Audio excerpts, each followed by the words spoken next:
The air in the living room felt thick, like the moment before a storm breaks, when every breath carries the weight of what's about to unravel. Daniel stood by the kitchen counter, his fingers gripping the edge, staring at the half-empty coffee mug Sarah had left behind that morning. Its lipstick stain, a faint coral smudge, seemed to mock him, a relic of her presence, now tainted by the text he'd seen on her phone. Had fun last night, same time tomorrow.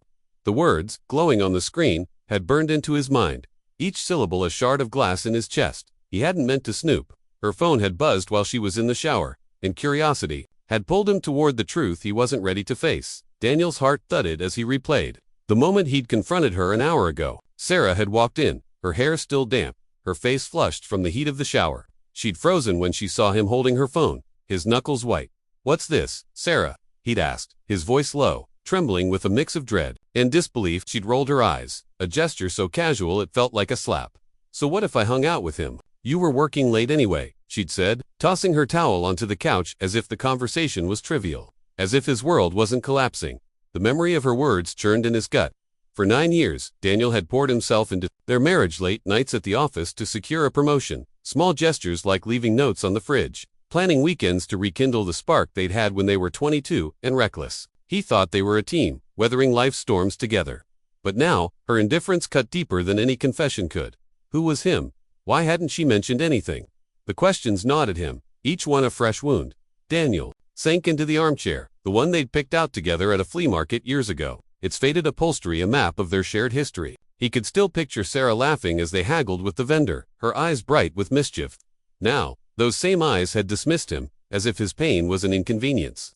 He wanted to scream, to demand answers, but the silence in the house felt louder than any argument. The clock on the wall ticked relentlessly, each second pulling him further from the life he thought he knew. Sarah was upstairs now, probably scrolling through her phone, unbothered. He'd asked her to explain, but she'd deflected, saying, "You're overreacting, Dan. It's not what you think." Her vagueness only fueled his imagination. Was it a coworker, a friend, someone from her gym? The not knowing was worse than any truth. He pictured her laughing with this stranger, sharing the parts of herself she'd stopped sharing with him, her sly smile, her unguarded laughter, the way she tilted her head when she was intrigued. Those moments used to be his. He stood, pacing the room, his footsteps heavy on the hardwood floor. The house felt foreign, its familiarity warped by betrayal. He stopped at the bookshelf, his eyes landing on a photo from their honeymoon in Maine.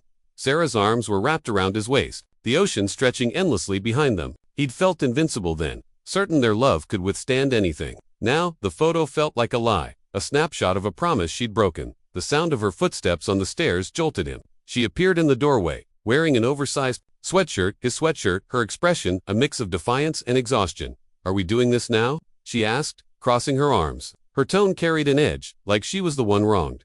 "Who is he?" "Sarah." Daniel's voice cracked, betraying the calm he was trying to maintain. "And don't tell me it's nothing. I saw the text." She sighed, her eyes flicking to the ceiling. "It's just Mark." "Okay.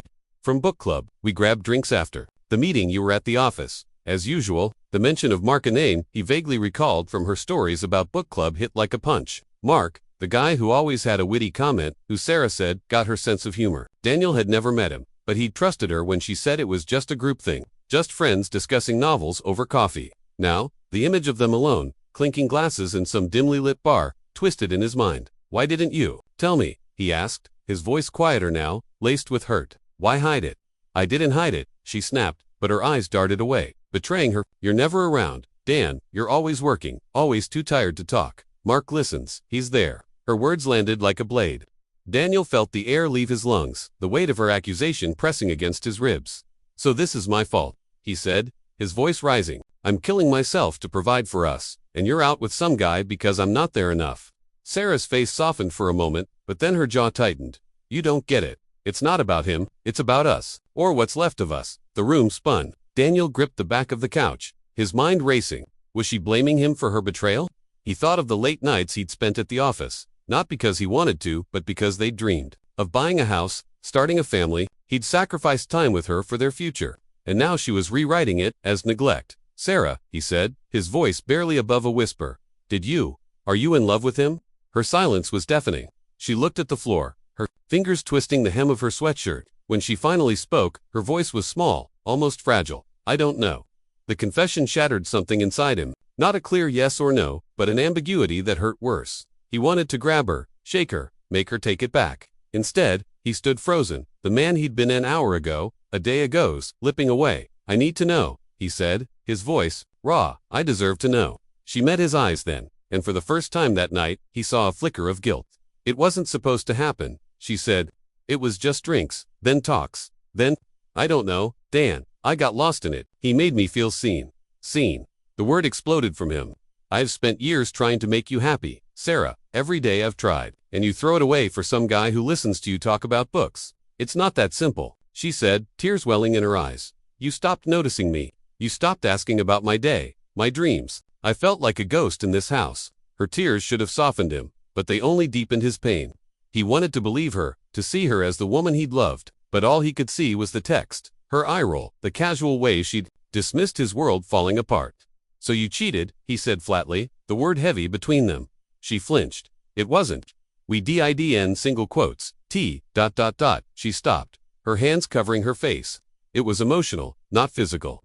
But I know that doesn't make it better. Emotionally, the word echoed in his mind, somehow worse than if she'd admitted to a fling. She'd shared her heart, her thoughts, her vulnerabilities with someone else. Daniel felt like an intruder in his own marriage, a stranger to the woman standing before him. He turned away, unable to look at her. The photo on the bookshelf caught his eye again, and he walked over, picking it up. His fingers traced the frame, the glass cold against his skin. I thought we were enough, he said, more to himself than to her. Dan, she whispered, stepping closer, but he held up a hand, stopping her. I can't do this right now, he said, his voice breaking. I need time. He grabbed his keys from the counter, the jangle loud in the quiet house. Sarah's voice followed him, soft and desperate.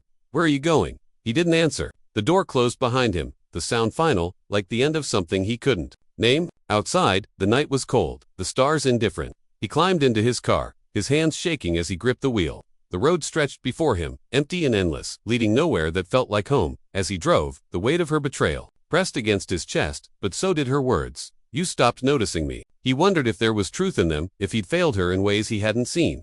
The pain was a tangle of love and betrayal, trust and doubt. He didn't know if he could forgive her, or if he even wanted to try. But one thing was certain. The man who'd walked into that house tonight was gone, and whoever he'd become would have to face the wreckage of their love alone.